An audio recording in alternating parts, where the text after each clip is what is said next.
Right. మరి YCP లాగే కూటమి కూడా అధికారంలోకి వస్తామని చాలా ధీమాగా ఉంది. మరి వాళ్ళకి కాన్ఫిడెన్స్ అనుకోవాలా, ఓవర్ కాన్ఫిడెన్స్ అనుకోవాలా?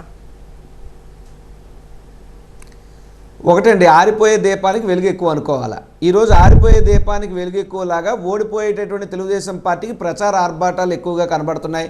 తెల్లారులేస్తే అదిగో కూటమి వస్తుంది, ఇదిగో కూటమి వస్తుందని చెప్పి పచ్చ మీడియాలో ప్రచారాలు, మరీ బరితెగింపుగా బెట్టింగ్ బుకీల ద్వారా కూడా కూటమి మీద అధికారంలోకి వచ్చేస్తున్నటువంటి దుష్ప్రచారాలు ఇవన్నీ చేస్తున్నారు. బట్ ఈరోజు కాన్ఫిడెన్స్కి ఓవర్ కాన్ఫిడెన్స్కి ఉన్నటువంటి తేడా కావాలంటే, కాన్ఫిడెన్స్ అంటే జగన్మోహన్ రెడ్డి గారు కనబడతారు, ఓవర్ కాన్ఫిడెన్స్ అంటే కూటమి నాయకులు కనబడతారు.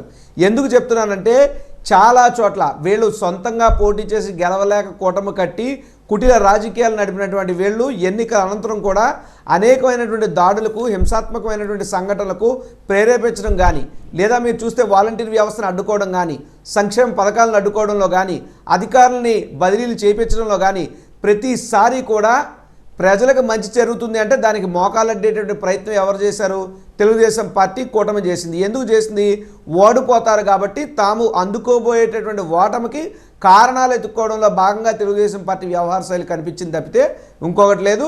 మేము విశ్వాసంతో ఉన్నాం, నమ్మకంతో ఉన్నాం, కష్టపడ్డాం, పనిచేసాం, మంచి పరిపాలన ఇచ్చాం, నచ్చితేనే ఓటేయమని అడిగాం, లేకపోతే లేదు అని కూడా చెప్పాం. మాలాగా ఇంత సంషేర్గా, ఇంత డేరింగ్గా ఇప్పటి వరకు ఎన్నికలను ఫేస్ చేసినటువంటి రాజకీయ పార్టీ బహుశా భారతదేశంలో ఉండదేమో అని కూడా నేనైతే అనుకుంటున్నా.